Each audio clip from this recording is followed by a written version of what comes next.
उम्मे गानी के घर कमली वाले सो रहे थे, जिब्रील आए और बोले ये हुक्म रब है, और बोले ये हुक्म रब है, जल्दी महबूब को मेरी लाओ, जल्दी महबूब को मेरी लाओ, आने वाला है महबूब मेरा, अर्श कुर्सी पे रिश्तों सजाओ। अल्लाहुम्मा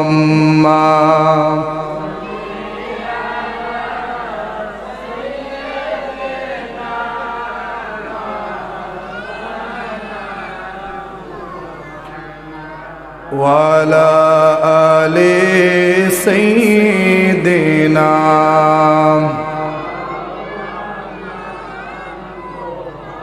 अब दीदा भी वक्त आसर, जब हज़रत अली, अब दीदा भी वक्त आसर, जब हज़रत अली, डूबे सूरज को निकल जा, डूबे सूरज को निकल जा, कह दिया तो हो गया मुअज़्ज़ज़ा मेरे नबी का, कह दिया तो हो गया मुअज़्ज़ज़ा मेरे नबी का, कह दिया तो हो गया।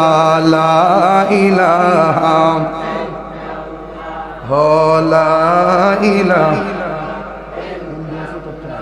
हो, ला इलाहा हो, ला इलाहा हो, ला इलाहा हो, ला इलाहा हो, ला ला इलाहा इल्लल्लाह, ला इलाहा ला इलाहा इल्लल्लाह, ला इलाहा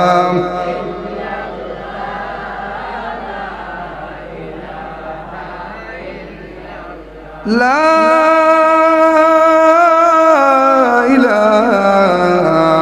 इल्लल्लाह मुहम्मदुर रसूलुल्लाह सल्लल्लाहु अलैहि वसल्लम। উপস্থিত সম্মানিত মুসল্লিয়ানে কেরাম, সকলের খেদমতে পুনরায় আন্তরিক সালাম। আসসালামু আলাইকুম ওয়া রাহমাতুল্লাহি ওয়া বারাকাতুহু। আমরা সকলে জবান খুলে মোহাব্বতের আওয়াজে উচ্চ সুরে অন্তর থেকে একবার পড়ি আলহামদুলিল্লাহ। দীর্ঘ একটি মাস সিয়াম সাধনার পর পুরস্কার নেওয়ার যেই দিন ঈদুল ফিতর, সেই ঈদুল ফিতরের নামাজে আল্লাহ তাআলা আমাদেরকে গৌসুল আজম জামে মসজিদে আসার বসার সুযোগ দিয়েছেন। মহান আল্লাহ তাআলা আমাদের দ্বারা 30টি রোজা সম্পন্ন করেছেন। 30 দিন সাহরি, 30 দিন ইফতার, তারপরে 30 দিন তারাবি আল্লাহ তাআলা আমাদেরকে দিয়ে আদায় করিয়েছেন। সেই মহান মুনিবের আলিশান কুদরতি দরবারে অসংখ্য গণিত শুকরিয়া আদায়ের লক্ষ্যে আমরা আবার মহব্বতে পড়ি আলহামদুলিল্লাহ। মুসল্লিয়ানে কেরাম যারা আছেন, আমি সকলের দৃষ্টি আকর্ষণ করব, আর আধা ঘন্টার সময়ের মতো আমাদের হাতে আছে। আপনারা এর ভেতরে মেহেরবানি করে আপনারা মসজিদে চলে আসুন।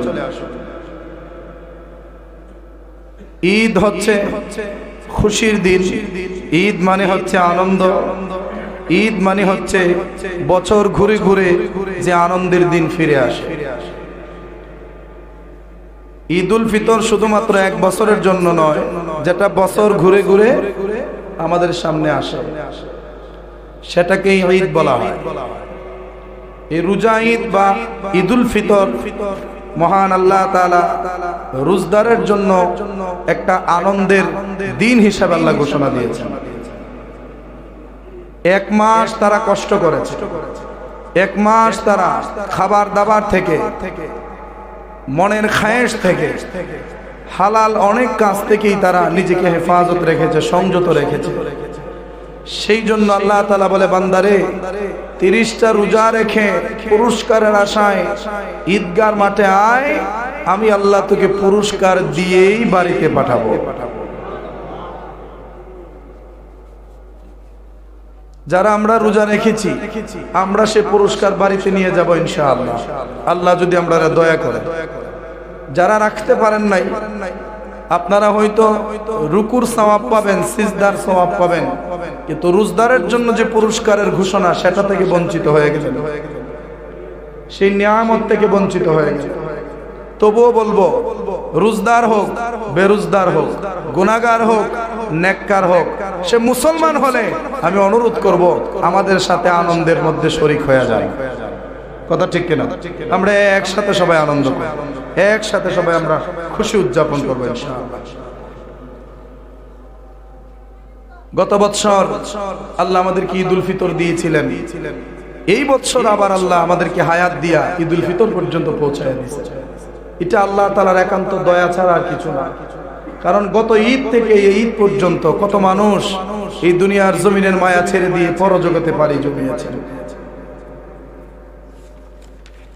আমার আল্লাহ তাআলা মুসলমানদের জন্য বছরে 2টা আনন্দের দিন দিয়েছেন। এক নাম্বার হচ্ছে ঈদুল ফিতর, 2 নাম্বার হচ্ছে ঈদুল আযহা। ঈদুল ফিতর রোজদারের জন্য, ঈদুল আযহা কুরবানি যারা দিবে তাদের জন্য। সেই 2টা ঈদ আমাদের কাছে কিভাবে আসলো আমাদের জানা আছে, তারপরও পুনরায় আবার আপনাদেরকে স্মরণ করিয়ে দিচ্ছি। আমার নবীজি মদিনায় গেলেন, মদিনায় গিয়ে দেখে ইহুদিরা নির্দিষ্ট একটা দিনে আনন্দ করে, যে আনন্দের সাথে সাহাবায়ে কেরামও শামিল হয়ে গেল। অনেক সাহাবায়ে কেরামও ইহুদিদের দেখা দেখি কি করে আনন্দ করে। তো আমার নবী বললেন, ও সাহাবীরা, তোমরা তো মুসলমান, তোমরা তো ঈমানদার, তোমরা মুশরিকদের সাথে মিলে আনন্দ করবা কেন? তোমরা আল্লাহর দুশমনদের সাথে মিলে আনন্দ করবা কেন? আমার নবী আমার আল্লাহর কাছে আবদার করলেন, আমার আল্লাহ আল্লাহর তরফ থেকে 2টা দিন আমার নবীকে দান করেছেন। আমার নবী ডাক দেয়া কইরে, সাহাবীরা শোনো, ইহুদিরা প্রতি বছর নির্দিষ্ট একটা দিনে আনন্দ করে, তোমরা অনেকেই দেখি সেই আনন্দের মধ্যে শামিল হইয়া যাও। মনে রাখবা, মুসলমানদের সবচেয়ে বড় শত্রু হচ্ছে 2টা দল। একটা দলের নাম হচ্ছে যারা ইহুদি, 2 নম্বর দলের নাম হচ্ছে যারা খ্রিস্টান।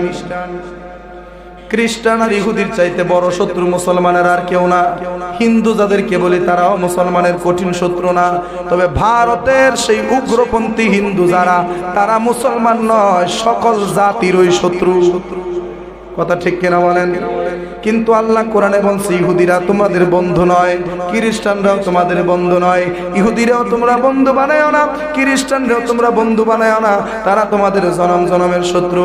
যেমন ভাবে তাব্বাত ইয়াদা আবি লাহাবিন ওয়া তাব, আমার আল্লাহ নিজে বদদুয়া করতেছেন এইভাবে, ধ্বংস হোক আবু লাহাব, ধ্বংস হোক আবু লাহাবের 2টা হাত। আমার আল্লাহ কয়, আবু লাহাব ধ্বংস হয়ে যাক, আবু লাহাবের 2টা হাত ধ্বংস হয়ে যাক, আবু লাহাব জাহান্নামের বাসিন্দা হয়ে যাক। আমার আল্লাহ দোয়া করলেন, আমার আল্লাহ তাআলা সেই অভিশাপ দিলেন আবু লাহাবের উপরে। আবু লাহাবের উপর অভিশাপ দেওয়ার কারণে আবু লাহাবের ইতিহাস পড়লে আপনারা দেখতে পাবেন, আবু লাহাব কিন্তু ঈমানের উপরে মারা যায় নাই, বরং বেঈমান অবস্থায় দুনিয়ার জমিন থেকে বিদায় হয়েছে। তার মানে আমার আল্লাহ যেটা বলছে সেইটা ঘটেছে। অতএব আবু লাহাবের ব্যাপারে আল্লাহ বলছে ধ্বংস হবে, আবু লাহাব ধ্বংস হয়ে গেছে। আল্লাহ বলছে, ইহুদি খ্রিস্টানরা তোমাদের কখনো বন্ধু হতে পারে না। তার মানে ইহুদি খ্রিস্টান যতই ভালো আচরণই করুক না কেন, কোনোদিন মুসলমানের বন্ধু হতে পারে না। যেমন ভাবে আবু লাহাবরে কোনোদিন জান্নাতে ঢুকানো সম্ভব না, ইহুদি খ্রিস্টান কখনো মুসলমানের বন্ধুও হতে পারে না। আমার নবী কয় সাহাবীরা আমার আল্লাহর তরফ থেকে তোমাদের জন্য দুইটা আনন্দের দিন আসছে। এমনিতে তোমরা একটা দিনে আনন্দ করতা, কিন্তু আজকে দুইটা দিন তোমাদেরকে আল্লাহ দান করেছে। সাহাবায়ে কেরাম বলে ইয়া রাসূলুল্লাহ সেই দুইটা দিন কি কি? আমার নবী ডাক দেয়া করে সাহাবীরা শোনো, একটা হচ্ছে ইয়াউমুল ফিতর মানে ফিতরার দিন মানে ঈদুল ফিতর, একটা হচ্ছে ঈদুল ফিতরের দিন, আর একটা হচ্ছে ঈদুল আযহার দিন। এই দুইটা পবিত্র দিন আমার আল্লাহ তোমাদেরকে আনন্দ করার জন্য দান করছেন। আমরা তো এমন মুসলমান হইছি আনন্দ বলতে আমরা বুঝি ডুলডুকি বাইরা বাড়ি, আমরা এমন মুসলমান হইছি আনন্দ বলতেই বুঝি আমরা গান বাজনা, আনন্দ বলতেই বুঝি ঘোরাঘুরি, আনন্দ বলতেই বুঝি গার্লফ্রেন্ড লইয়া ঘুরতে যাওয়া, আনন্দ বলতে বুঝি মানে বয়ফ্রেন্ড নিয়ে ঘুরতে যাওয়া। এইটাই আমাদের চিন্তা ভাবনা হয়ে গেছে। কিন্তু সাহাবায়ে কেরামদের চিন্তা ভাবনা এরকম ছিল না। সাহাবায়ে কেরামদেরকে যখন আনন্দ করার অনুমতি দেওয়া হলো তখন সাহাবীরা যার যার সাধ্য মতো গরিবদের পাশে দাঁড়াতো, গরিবদেরকে সাহায্য করত, মিসকিনদেরকে সাহায্য করত, যত বেশি পরিমাণে সম্ভব আমার আল্লাহর কুদরতি কদমে সিজদা দিত। উনাদের আনন্দের ধরন ছিল এরকম, মানে উনারা আনন্দিত হইলে সাজদায় পড়তো, উনারা আনন্দিত হইলে গরিবদের সাহায্য করত, উনারা আনন্দিত হইলে উনাদের মাল থেকে যাকাত দিয়ে দিত, উনারা আনন্দিত হইলে ফিতরা আদায় করত, উনারা আনন্দিত হইলে ভালো ভালো শরীয়ত সম্মত যত কাজ আছে উনাদের দ্বারা হতো। আর আমরা আনন্দ বলতে বুঝি বেশরীয়তের অগল কাজ। কথা ঠিক কিনা? চিন্তা ভাবনার পরিবর্তন করার দরকার আছে না? এই চিন্তা ভাবনার পরিবর্তন করতে হবে। যার চিন্তা ভাবনা যত পজিটিভ তার জীবনটা তত সুন্দর, যার চিন্তা ভাবনা যত পজিটিভ তার জীবনটা তত সুন্দর। আর নেগেটিভ চিন্তা যদি একবার মাথার ভিতরে ঢুকে যায়, ভালো কিছু ভাবতে গেলেও সবার আগে পজিটিভ না আইসা আগে নেগেটিভ চিন্তাটা মাথায় আসে, এরপরে ভালো চিন্তা নাই। কিন্তু একজন মুসলমান হিসেবে প্রথমে আমরা ভালো জিনিসটা চিন্তা করতেছি, খারাপ দিক পরে বিবেচনা করুন, আগে ভালো দিক কোনটা আছে এটা দেখুন। সেই ঈদুল ফিতরের দিন, পুরস্কারের দিন আমরা হাজির হয়ে গিয়েছি। আমার মুসল্লি বাবারা, আমার আল্লাহ তাআলা আমাদের জন্য 30টা রোজা ফরজ করে দিয়েছিলেন। আমরা হুকুম পালন করার সর্বোচ্চ চেষ্টা করেছি। কবুলের মালিককে জোরে কোন। আচ্ছা, রোজা রাখছি ঠিকই, কিন্তু আজাইরা কথা ছাড়তে পারছি কজন আছি? রোজা রাখছিলাম ঠিকই, কিন্তু ফাঁসা কথা কজনে ছাড়তে পারছি? রোজা রাখছি ঠিকই, কয়জনে নিয়মিত 5 ওয়াক্ত নামাজ পড়তে পারছি? অতএব আমরা রোজা পরিপূর্ণ না, ত্রুটি বিচ্যুতি সহকারে কবুলের মালিককে। কারণ আল্লাহ কয় লা তাকনাতু মির রাহমাতিল্লাহ, আল্লাহ ডাক দিয়া কয় বান্দারে, আমার বান্দারা, আমি আল্লাহর রহমত থেকে তোমরা নিরাশ হইও না। উপস্থিত মুসল্লি বাবারা যারা আছেন, ফিতরা যারা আদায় করছেন আলহামদুলিল্লাহ, যারা ফিতরা এখনো দেন নাই দিয়া তারপরে ঈদের নামাজে আসবেন, দিয়া ঈদের নামাজে আসবেন। আর যদি ফিতরা ঈদের নামাজের আগে দেওয়া সম্ভব না হয় তাইলে ঈদের নামাজ পড়ে তারপরে গিয়ে আপনারা ফিতরাটা আদায় করবেন। যদিও ফিতরার পরিপূর্ণ সওয়াব পাবেন না, সাধারণ সদকা করার সওয়াব পাবেন, কিন্তু নামাজের আগে দিলে পরিপূর্ণ সওয়াব পাওয়া যাবে। নামাজের পরে দিলে মনে করেন সাধারণ দান 12 মাস আমরা যেরকম করি এইরকম দানের সওয়াব পাওয়া যাবে। এই জন্য ফিতরাটা আদায় করবেন। এই ঈদের দিন আমাদের অনেক মানে করণীয় কাজ আছে, এর মধ্যে কয়েকটা কাজ আপনাদেরকে বলি। গতকালকে জুমাতেও কয়েকটা বলছিলাম। অন্য দিনের তুলনায় এই দিন একটু সকাল সকাল ঘুম থেকে ওঠা, তারপরে মিসওয়াক করা, তারপরে কি করা, গোসল করা। আমরা সবাই তো গোসল করছি নাকি? গোসল করছি না? গোসল করে আমরা নামাজও আসছি। তারপরে 4 নাম্বার হচ্ছে শরীয়ত সম্মত পোশাক গায়ে দিয়ে নামাজের মধ্যে আসা, শরীয়ত সম্মত পোশাক গায়ের মধ্যে পরিধান করা।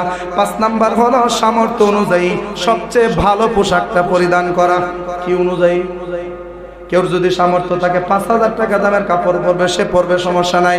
কেউ যদি সামর্থ্য না থাকে সে পুরান কাপড়টা ধুয়ে সুন্দর করে তারপরে সে নামাজে চলে আসবে। যার যার সামর্থ্য মতো সর্বোচ্চ সুন্দর কাপড়টা পরে সে ঈদগার নামাজে আসবে, ঈদের নামাজে আসবে। 6 নাম্বার হলো ঈদের নামাজে আসার আগে গায়ের মধ্যে সুগন্ধি মেখে আসবে। কি মেখে আসবে? সুগন্ধি মেখে আসবে। মনে রাখবেন আমার যুবক ভাইদেরকে আমি বলি, এখন তো কত ডঙ্গের পাঞ্জাবি বের হইছে। লাল কালার পাঞ্জাবি পুরুষের জন্য নিষিদ্ধ, একদম হলুদ কালার পাঞ্জাবি পুরুষের জন্য নিষিদ্ধ। ডাইরেক্ট হলুদ কালার পুরুষ পরতে পারবে না, ডাইরেক্ট লাল কালার কোনো পুরুষ পরতে পারবে না। লাল আর হলুদ এইরকম জাঁকজমকপূর্ণ কাপড় হচ্ছে নারীদের জন্য। কার জন্য? নারীদের জন্য। পুরুষের সৌন্দর্য হচ্ছে তার দাড়িতে, আর পুরুষের সৌন্দর্য হচ্ছে তার শরীরের খুশবুতে। সুবহানাল্লাহ। নারীরা যত পারে সাজবো। আজকে ঈদের দিনে হকজন কিন্তু শ্বাস শুরু করে দিছে, আলহামদুলিল্লাহ, ঠিক না? তবে মাইগো, যারা মা সম্পর্কে তারা মা ডাকি, যারা বোন সম্পর্কে তাদেরকে বোন ডাকি। মনোযোগ দিয়া শুনেন, আপনি ঈদের দিন যত খুশি তত সাজতে পারবেন। নাকফুল একটার জায়গায় 5টা লাগান, কানের দুল 2টার জায়গায় 10টা লাগান, কোনো আপত্তি নাই। কিন্তু মা এবং বোন আপনাদেরকে বলি, আপনাদের সেই সাজসজ্জা দেখার একমাত্র একজনই হকদার, যিনি হচ্ছে তোমার স্বামী। তোমার কে?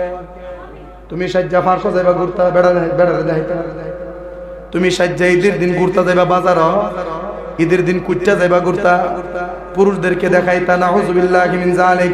মনে রাখবেন, আপনার সৌন্দর্য যত পুরুষদেরকে দেখাবেন, আপনার সৌন্দর্যের প্রতি যতটা পুরুষ আকৃষ্ট হবে, প্রত্যেকটা পুরুষের যে জেনার অপরাধ হবে, সেই অপরাধের সম্পূর্ণ ভাগ আপনার আমলনামার মধ্যে ঢেলে দেওয়া হবে।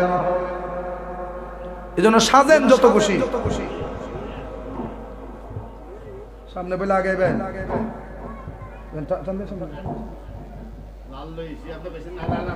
আচ্ছা আচ্ছা, মাশাআল্লাহ, হইছে হইছে হইছে। এটা তুললে পর বইন যাবে। আল্লাহু আকবার, আল্লাহু আকবার, আল্লাহু আকবার, লা ইলাহা ইল্লাল্লাহু আল্লাহু আকবার, আল্লাহু আকবার, ওয়ালিল্লাহিল হামদ।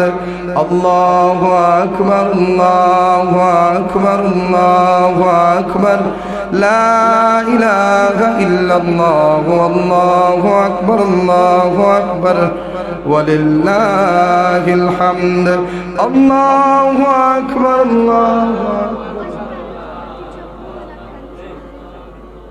আল্লাহু আকবার, আল্লাহু আকবার, ওয়ালিল্লাহিল হামদ।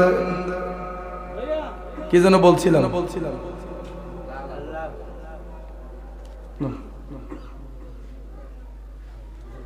ও কুইটটা ঘুরতে যাও না, বাধা পড়লে সমস্যা। কারণ বক্তা যখন বক্তব্য দেয়, হোক ছোট বক্তা হোক বড় বক্তা, বক্তার সরাসরি মগজের মধ্যে আর সে আজিম থেকে কথাগুলি ঢেলে দেওয়া হয়, বাধা পড়লে লাইন কেটে যায়। আমার মুসলমান বাবারা মনোযোগ।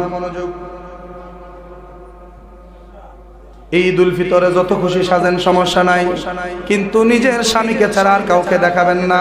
কারণ স্বামী যদি আপনার সাজসজ্জা দেখে খুশি হয়ে যায়, আমার আল্লাহও খুশি হয়ে যাবে। পুরুষের জন্য সুগন্ধি ব্যবহার করা, আতর বা হালাল যত সেন্ট আছে, এই খুশবুগুলা ব্যবহার করা। 7 নাম্বার হলো নামাজে যাওয়ার আগে, নামাজে যাওয়ার আগে মিষ্টি জাতীয় কিছু মুখে দেওয়া। নামাজে যাওয়ার আগে মিষ্টি জাতীয় কিছু মুখে দিয়ে আসা, হোক সেটা মিষ্টি হোক সেটা সেমাই, মানে মিষ্টান্ন দ্রব্য মুখের মধ্যে দিয়ে আসা। 8 নাম্বার হলো যত সকাল সকাল পারা যায় ঈদগাহ মাঠে এসে হাজির হয়ে যাওয়া, যত সকাল সকাল পারা যায় ঈদগাহ মাঠে হাজির হয়ে যাওয়া। 9 নাম্বার হলো নামাজের আগে সদকাতুল ফিতর আদায় করা। 10 নাম্বার হলো ঈদের নামাজ সম্ভব হলে ঈদগাহ মাঠে আদায় করা, মসজিদে আদায় করা জায়েজ, কিন্তু ঈদগাতে ঈদের নামাজ আদায় করা সুন্নাত। সুবহানাল্লাহ। মানে ঈদের নামাজ হবে খোলামেলা জায়গায়। কি জায়গায়? খোলামেলা জায়গায়, খোলা ময়দানে হবে ঈদের নামাজ। ঈদের নামাজ ঈদগাতে পড়া সুন্নত, কিন্তু মসজিদের ভিতরে পড়া জায়েজ, এটা হারাম নয়, সুন্নতটা বাদ করে। তারপরে 11 নাম্বার হলো যদি সম্ভব হয় রাস্তা পরিবর্তন করা। এই রাস্তা দিয়ে ঈদগাতে আসছেন, অন্য রাস্তা দিয়ে আত্মীয় স্বজনের সাথে দেখা সাক্ষাৎ কইরা বাড়িতে যাবেন, এই রকম রাস্তা পরিবর্তন করাটাও আমার নবীজির সুন্নাত। 12 নাম্বার হলো মোটর বাইক দিয়ে নয়, রিক্সা দিয়ে নয়, সিএনজি দিয়ে নয়, প্রাইভেট কার দিয়ে নয়, কোনো বাহন দিয়ে নয়, পায়ে হেঁটে হেঁটে ঈদগাতে আসা সুন্নাত। আরো জোরে কোন? পায়ে হেঁটে হেঁটে ঈদগাতে আসলে প্রত্যেক কদমে কদমে হাজার হাজার নেক আমলনামার মধ্যে লিখে দেওয়া হবে। 13 নাম্বার হলো যদি ঈদুল ফিতর হয় তাহলে আস্তে আস্তে তাকবীর বলা, আর যদি ঈদুল আজহা হয় বড় গলায় তাকবীর পড়া। সুবহানাল্লাহ কোন। ঈদুল আজহা হলে যত শক্তি আছে সকল শক্তি দিয়া আপনি কি করবেন, আপনি তাকবীর পড়বেন আল্লাহু আকবার এটা। আর যদি ঈদুল ফিতর হয় চুপি চুপি মনে মনে মনে মনে এই তাকবীরটা পরে পরে ঈদগার মাঠে চলে আসা এবং মাঝে মধ্যে তাকবীরটা উচ্চারণ করা। জোরে কোন সুবহানাল্লাহ। আবার পড়েন আল্লাহু আকবার। আল্লাহ লা ইলাহা ইল্লাল্লাহ আল্লাহু আকবার আল্লাহু আকবার আল্লাহু আকবার আল্লাহু আকবার লা ইলাহা ইল্লাল্লাহ আল্লাহু আকবার আল্লাহু আকবার ওয়ালিল্লাহ আল্লাহু আকবার আল্লাহু আকবার আল্লাহু আকবার লা ইলাহা ইল্লাল্লাহ আল্লাহু আকবার আল্লাহু আকবার ওয়ালিল্লাহিল হামদ। এবার শুনেন।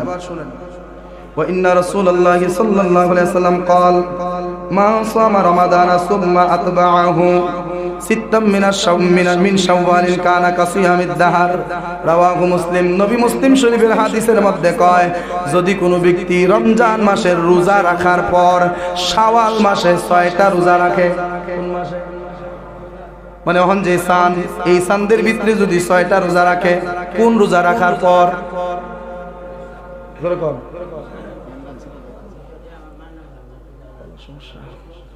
রমজানের রোজা রাখার পর যদি কেউ শাওয়ালের কয়টা রোজা রাখে? রমজানের রোজার কথা মনে হয়, তার একটা কথা মনে হয়ে গেল। অনেক মা বোন আছে এইরকম, মাফ করবেন আপনাদের এই কথাটা বলার জন্য আমি আপনাদের কাছে মাফ চাই। অনেক মা বোন আছে রমজানে তাদের মাসিকের সমস্যার কারণে রোজা ভঙ্গ হবে, এই জন্য তারা ডাক্তারের ওষুধ খায় 1 মাস মাসিক বন্ধ রাখে। নাউজুবিল্লাহ। এটা ঠিক না, এটা ঠিক না। এটা হচ্ছে আল্লাহর বিধান, এটা নিয়ম মোতাবেক হবেই। যদি এটা না হয় তাহলে দেহের জন্য মারাত্মক রকমের ক্ষতির আশঙ্কা আছে। কারণ এই খারাপ যে রক্ত, দূষিত রক্ত, এগুলা দেহ থেকে নির্গত না হলে দেহের মধ্যে ভাইরাস সৃষ্টি হওয়ার সম্ভাবনা আছে। সাবধান, ইসলাম এতটা কঠিন না, শরীয়ত এত কঠিন না যে আপনার যেমনিও রাখা লাগবে। আল্লাহ কইছে যদি রোজা ভেঙে যায় ভেঙে ফেলো, 1 সপ্তাহ পর্যন্ত রাখো না, পরবর্তী সময়ে 1 সপ্তাহ রোজা রেখে দেবে। সুবহানাল্লাহ। আমার নবী কয় যদি কেউ রমজানের 30টা রোজা সম্পন্ন করার পরে শাওয়াল মাসে কয়টা? 6টা রোজা রাখে, তাহলে সে যেন পূর্ণ 1 বৎসর রোজা রাখে। আর জোরে কোন। রোজা রাখবেন মাত্র 36 দিন। কয় দিন? রোজা রাখবেন মাত্র 36 দিন, সওয়াব পাবেন 1 বৎসরে। এটার 2টা ব্যাখ্যা আমি পাইছি যে 30টা রোজার বিনিময়ে 11 মাস রোজা রাখার সওয়াব, আর 6টা রোজার বিনিময়ে 1 মাস রোজা রাখার সওয়াব, মোট 12 মাস। আর অন্য দৃষ্টিকোণ থেকে বললে এরকম দাঁড়ায় 30 রোজার বিনিময়ে 300, মানে 30 রোজার বিনিময়ে 300 দিন রোজা রাখার সওয়াব, আর 6টা রোজার বিনিময়ে 60 দিন রোজা রাখার সওয়াব। তাহলে 300 আর 60 কত হলো? 360। 1 বৎসর সমান 365 দিন। কয় দিন? 30 রোজা রাখার বিনিময়ে 300 দিন রোজা রাখার সওয়াব, 6 রোজা রাখার বিনিময়ে 60 দিন রোজা রাখার সওয়াব। আর যে বাকি 5টা দিন আছে সেটা হলো ঈদুল ফিতর, ঈদুল আজহা। ঈদুল আজহার পরবর্তী 3 দিন, এই বৎসরে 5 দিন রোজা রাখা হারাম। এই মোট 1 বছরের সওয়াব। সুবহানাল্লাহ। তাহলে আমরা কি শাওয়ালের 6টা রোজা রাখবো ইনশাআল্লাহ? বলেন ইনশাআল্লাহ। তৌফিক দেওয়ার মালিককে আল্লাহ তৌফিক দিছে, দিকে ঈদগাতে আইছেন। তৌফিক যদি না দিত উষ্টা খায়া রাস্তার মধ্যে আদা মারা হইয়া বাড়িতে গেলেন। কথা ঠিক কিনা? গত কিছুদিন আগে ঈদের আনন্দে যুবক বাড়িতে যাওয়ার জন্য নিজের বিবি, নিজের বাবা, নিজের আপনজন লইয়া লঞ্চ ঘাটের মধ্যে যখন লঞ্চের উপরে উঠতে গেল, কি করুণ দৃশ্য। আমার এমনিতেই প্রেশার হাই, এইটা দেখার পরে দেখি সারা শরীর কম্পন শুরু হয়ে গেছে। একটা মানুষ বড় জোর 10 সেকেন্ডের ভিতরে, বড় জোর 10 সেকেন্ডের ভিতরে মানুষটা একদম পিষ্ট হয়ে গেছে। আল্লাহু আকবার। কই গেল ঈদের আনন্দ? জোরে বলেন, কই গেল ঈদের আনন্দ? এই জন্য আমরা কি বলি শোনেন, তাড়াতাড়ি বাড়িতে ফেরার চাইতে দেরিতে ফেরা ভালো। কারণ কোনদিন বাড়িতে না ফেরার চাইতে দেরিতে যাওয়াটা অনেক ভালো, অনেক ভালো। কি দরকার ছিল আমার ট্রলারে উঠে গিয়ে লঞ্চ ধরার? পরবর্তী লঞ্চ কি আমার নাই? 1-1.5 ঘন্টা লেট না হবে। আর আমি সদরঘাটে যাইয়া যা দেখলাম, আপনারা ঢাকা যারা তাহেন আমারতে ভালো জানেন, কিন্তু আমি যাইয়া সরাসরি যা দেখলাম, সদরঘাটের যত ট্রলারের ড্রাইভার গুলা আছে এক একটা জাউরা, খারাপ ভাষা দিয়ে একটা শয়তানের আড্ডি, মারাত্মক লেভেলের এগুলা। মানে মনে করেন এরা নিজের তো জীবনের ডর নাই, সব প্রত্যেকটা মনে হয় নেশা করে। নাইলে দেখলাম নৌকা চালাবি পানির উপর দিয়ে, তো উল্টো যেতে পারে, ডুববে যেতে পারে, দেহিটারে এমাদানে বোঝা যায় যে কি চালাইতে চাল লই যায়। এরে কেডা কইছেন 2 লঞ্চের সিফাত যেত? এরে কেউ কয় না, আজরাইলে কইছে। কে কইছে? আজরাইলে কইছে। তারা বাবা ছেলে। ঘটনাটা সম্পূর্ণ আমি যা জানলাম, মানে সরকারি যে নিউজগুলো, ওই নিউজগুলোর মাধ্যমে যা জানলাম, তার বাবা এমন ভাবে পিষ্ট হইছে যে তার বাবার লাশ এখনো পর্যন্ত খুঁজে পাওয়া যায় নাই। কারণ পিষ্ট হয়ে পুরোটা দেহ নদীর পানির সাথে মিশে গেছে।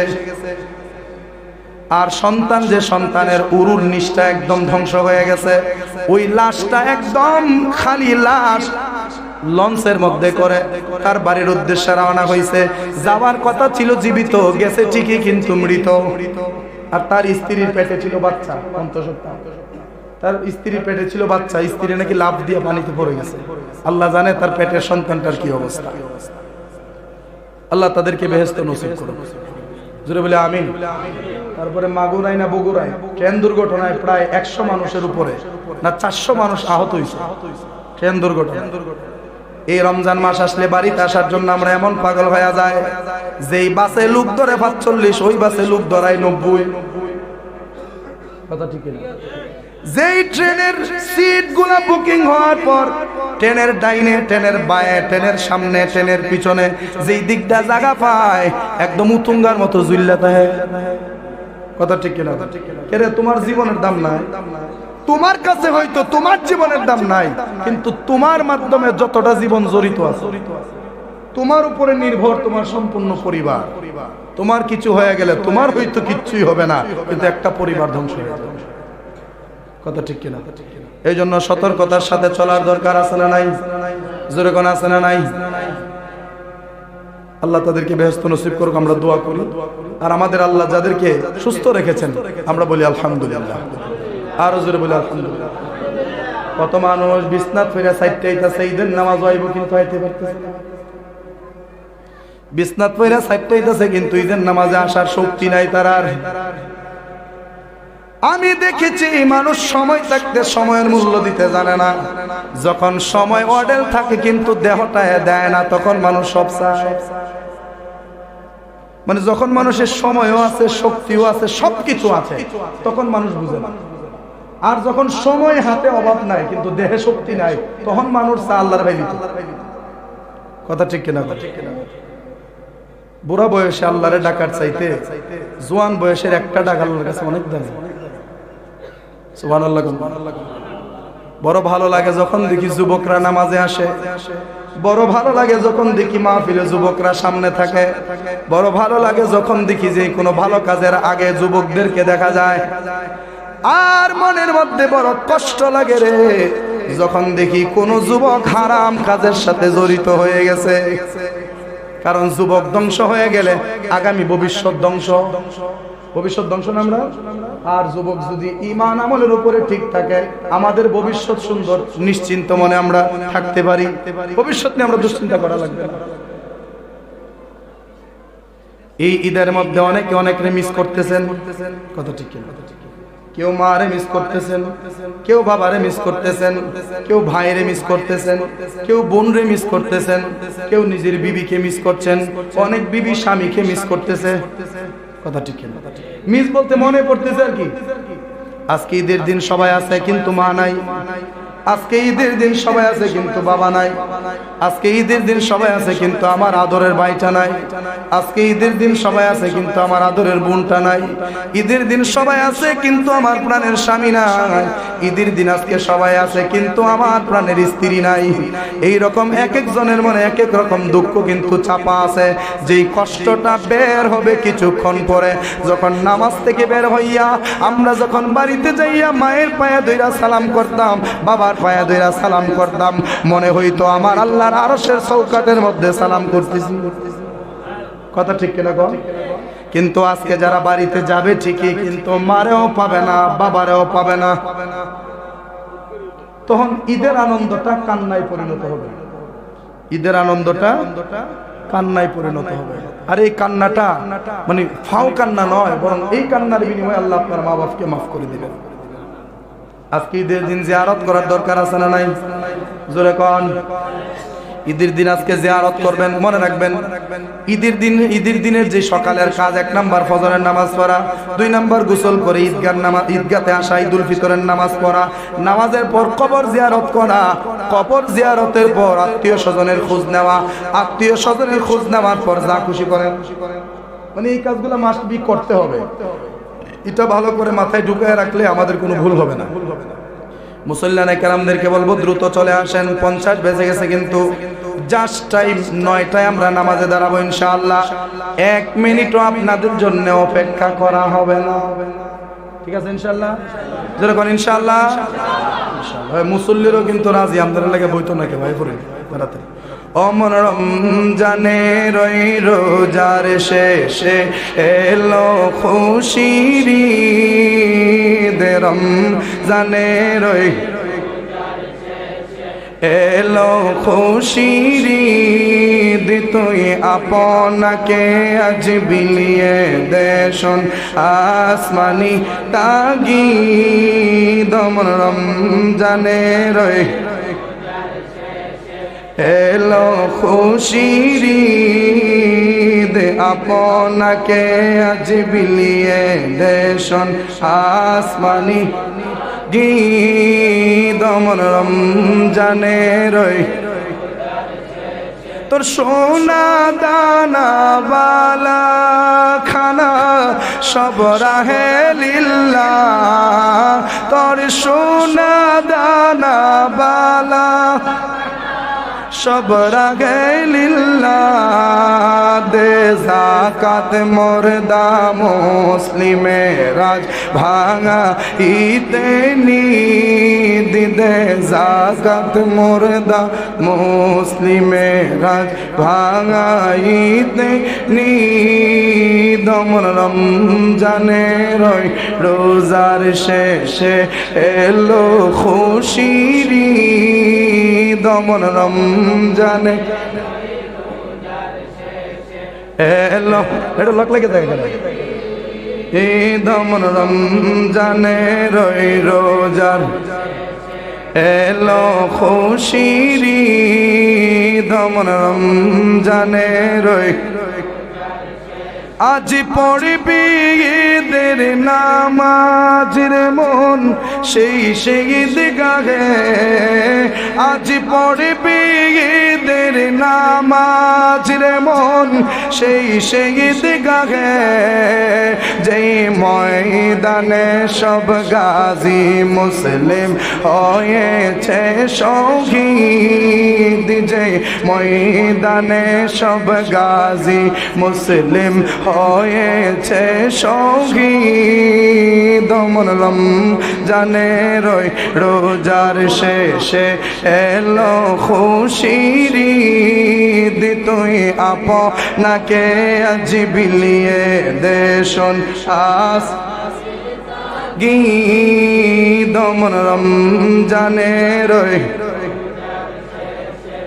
এলো ঈদ, অমন রমজানে রই আজ ভুলে যা তোর দুস্ত দুশ্মন হাতে মিলাও গাতে, আজ ভুলে যা তোর মোর দোস্ত দুশ্মন হাত মিলাও গাতে তোর প্রেম দিয়ে করে বিশ্ব নিখিল ইসলামের মুরিদ তোর প্রেম দিয়ে করে বিশ্ব নিখিল ইসলামের মুরিদ আমার জানে রই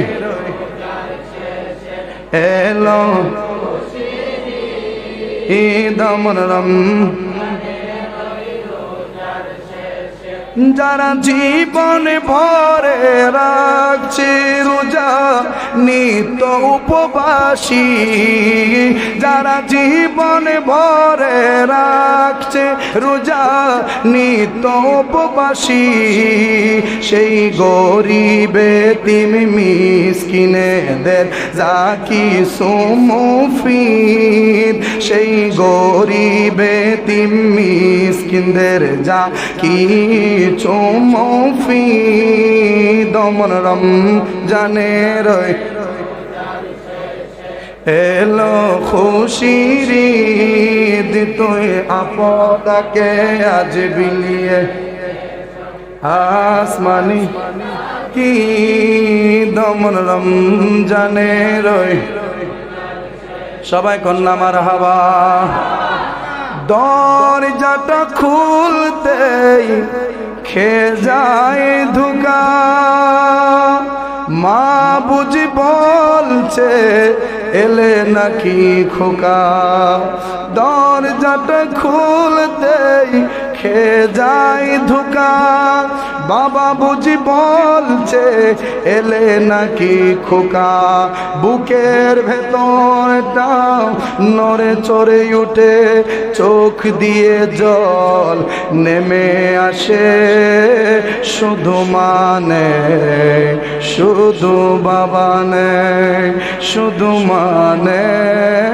শুধু বাবা নেই এই সেই ঘর এই সেই খাট বিছানার পাশে আছে পানের বাটা চশমাটা পড়ে আছে পাশে শুধু মানে শুধু বাবা নেই শুধু মানে শুধু বাবা নেই কন্যা আল্লাহু আকবার ঈদের দিন মার কদমে সুমা দেওয়ার দরকার আছে না নাই বাপের কদমে দেওয়ার দরকার আছে না নাই অহন বুঝতেন না বুঝবেন তখন যখন হারায় ফেলবেন